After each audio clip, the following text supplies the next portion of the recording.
구원자라고 하는 뜻을 가진 예수라고 하는 이름은 그가 태어나기 전에 가브리엘 천사에 의해서 주어졌고 출생 후 8일째 되는 날 할례를 받으면서 붙여진 이름입니다. 그렇기 때문에 태어나시기 이전에는 그리스도라고 하는 명칭을 사용했고 성육신, 즉 성육, 사람의 몸을 입고 오신 하느님이라고 하는 그 성육신이라고 붙여진 예수라는 이름이나 그리스도라는 명칭은 구약에서 직접적으로 연결되지는 않습니다. 딴 얘기는 한데 구약의 말씀들이 정말로 예수님을 예언한 말인가? 라고 하는 거에서 학자들의 그 수없이 많은 논쟁들이 있었어요. 신약에 보면은 예수 그리스도를 증언한 사람들이 구약에서 증언했던 분이 저분이다 라고 하는 증언들은 있는데 이게 어떻게 그 당시에 신학적으로 정립이 됐는가라고 하는 그런 그 논쟁들이 있습니다. 뭐 구약에 직접적으로 그리스도나 예수라고 하는 이름이 예언이 되었다, 직접적이지는 않다라고 하는 얘기죠. 그렇지만 야훼 사자라고 하는 그 인간들 중에 어떤 인간들 앞에 나타난 어떤 그 보여지는 현상, 그것이 주님의 천사인지 아니면 어떤 것인지는 모르는데 아무튼 그런 사건들이 계속 되고 있다고 하는 거죠. 그리고 그들이 단순히 그 하느님의 사자 또는 하느님의 천사 뭐 같은 얘기겠죠. 그런 것이 대등이 그것이 아니라 하느님과 좀 동등한 자격을 갖는 것처럼 이 표현된 곳이 여러 곳이 있습니다. 이스마엘의 어머니 하갈이나 삼손의 아버지 마노아가 야훼의 사자를 하느님으로 같이 인식을 해요. 그런 장면이 또 나옵니다. 또 야곱에게 나타나신 그리스도께서 나는 베델의 하느님이다라고 말씀하여. 그러니까 이 야곱에게 나타난 하느님은 나는 곧 나다. 나는 하느님이다라고 하는 얘기를 한 게 아니라 이때 나타난 하느님은 나는 베델의 하느님이다라고 하는 얘기를 한다는 거죠. 이 베델의 하느님이라고 하는 말이 어떤 의미가 있는지 헷갈리는 부분이 있습니다. 또 모세가 만날 때 거기에 그 떨기나무가 불꽃으로 타는데 보통 사막에서 나는 떨기나무는 한낮에 태양이 강렬하게 비치면 그냥 후리릭 이 말라 비틀어지는 정도가 아니라 실제로 불이 나서 타버리는 그런 현상이 일어나는 게 떨기나무인데 그런 현상이 일어나지도 않는 상태에서 갑자기 떨기나무가 불꽃이 타고 그리고 떨기나무 자체가 싱싱하게 그대로 있는 모습을 보고 있으면서 그 떨기나무 가운데서 모세야 모세야라고 부르시는 가운데 그 불타는 떨기나무 가운데 오신 주님의 천사가 자신을 하느님이라고 해요. 주님의 이름을 알아야 내가 부를 거 아닙니까? 나는 나다. 이름이 없는 거죠. 어떻게 그 신을 하나의 고유명사로 정의할 수 있겠어요? 그런 거죠. 또 그리스도께서 아브라함의 자손으로 나섰지만 예수께서는 요한복음 8장 58절에 나는 진정으로 너에게 말한다. 아브라함이 태어나기도 전부터 내가 있었다. 라고 하는 말씀을 하십니다. 예수보다도 6개월 먼저 태어난 세례 요한도 예수를 가르쳐 자기보다 먼저 계셨던 분이라고 증언을 합니다. 만일 예수께서 탄생할 때부터 존재한 분이라면 몇 가지 문제가 있어요. 신학적으로. 그러니까 예수님이 2000년 전에 태어날 때부터 예수라는 존재가 있었다고 하면 그는 신이 아니죠. 왜냐하면 신은 영원성이 있어야 돼요. 처음부터 끝까지 언제든 계셨어야 돼요. 영원성이. 그렇기 때문에 사도 요한은 자신이 쓴 요한복음서의 1장 1절부터 태초에 말씀이 계셨다라고 얘기합니다. 그 말씀이 뭐예요? 말씀이 예수예요. 그 말씀은 하느님과 같이 계셨다. 그 말씀은 곧 하느님이었다라고 증언하면서 시작합니다. 그는 태초에 하느님과 함께 계셨다고 얘기합니다. 그러니까 그분은 하느님이셨다 얘기하면서 좀 다르게 그분은 하느님과 함께 계셨다라고 증언하면서 시작을 하는 겁니다.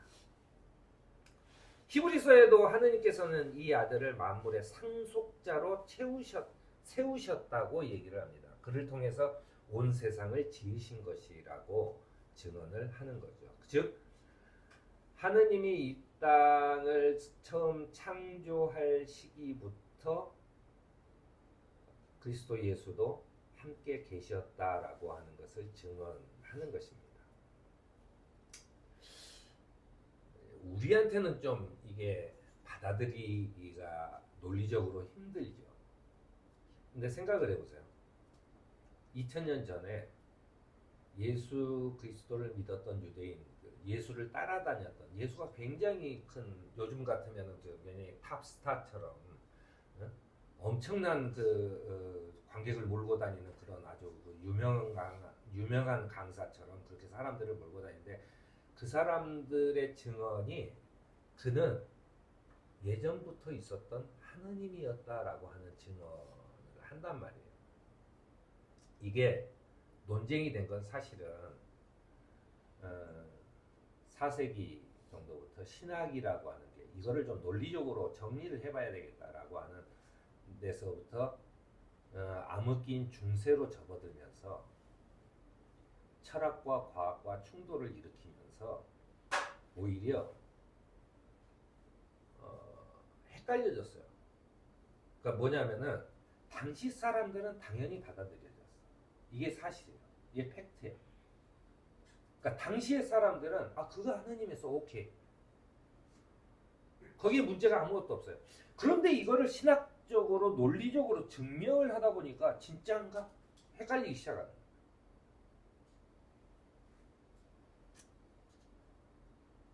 그래서 사실은 우리가 성경을 볼 때 그들이 믿었던 것은 적어도 그렇게 믿어주자 이런 게 아니라 그들은 정말로 그를 하느님으로 보았다는 거예요. 그를 다만 그 논리적으로 이걸 정리해 보려는 사람들이 그걸 논리적으로 증명이 안 됐다 뿐이죠. 왜냐하면 논리적으로 증명할 수 없는 부분이 있지요. 예를 들어 아주 쉽게 어머니의 사랑 이런 거죠. 또는 아버지의 사랑 이런 거죠. 어디까지가 아버지의 사랑인가 라고 하는 것을 증명할 수는 없어요. 예를 들어 용돈을 몇만 원 이상 또는 뭐 밥을 차려주는 거를 몇 번 이상 뭐 이런 걸로 정의할 수가 없는 거예요. 그를 논리적으로 설명할 수 없는 부분이죠. 그래서 설명이 안 된다고 그래서 어머니나 아버지의 사랑이 없었다. 나는 사랑 못 받고 태어났다.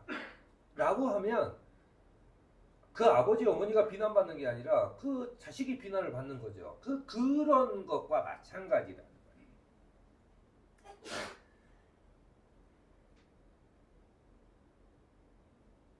그래서 예수가 탄생하기 전에 태어났던 세례 요한은 자기는 인격체도 아니고 그냥 광야에서 이렇게 떠돌아다니는 어떤 외치는 소리 그런 거에 불과했다라고 하면서 자기 뒤에 오시는 예수 그리스도를 볼 자격도 없는 낮은 종이라고 했어요.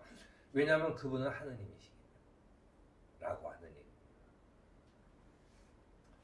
그렇기 때문에 예수께서는 이 세례 요한을 가르쳐 여자가 낳은 사람 가운데 세례자 요한보다 더 큰 일은 없다라고 하는 얘기를 하고 있는 겁니다.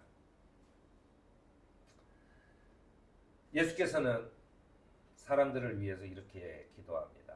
아버지, 창세 전에 내가 아버지와 함께 누렸던 그 영광으로 나를 아버지 앞에서 영광되게 하여 주십시오라고 기도하고 있으며 나와 아버지는 하나라고 선언하신 겁니다. 사도 바울도 결국 우리가 아는 아주 유명한 고백을 하죠. 그는 하느님의 모습을 지니셨으나 하느님과 동등함을 당연하게 생각하지 않으시고 오히려 자기를 비워서 종의 모습을 취하시고 사람과 같이 되셨습니다. 라고 정하는 거예요.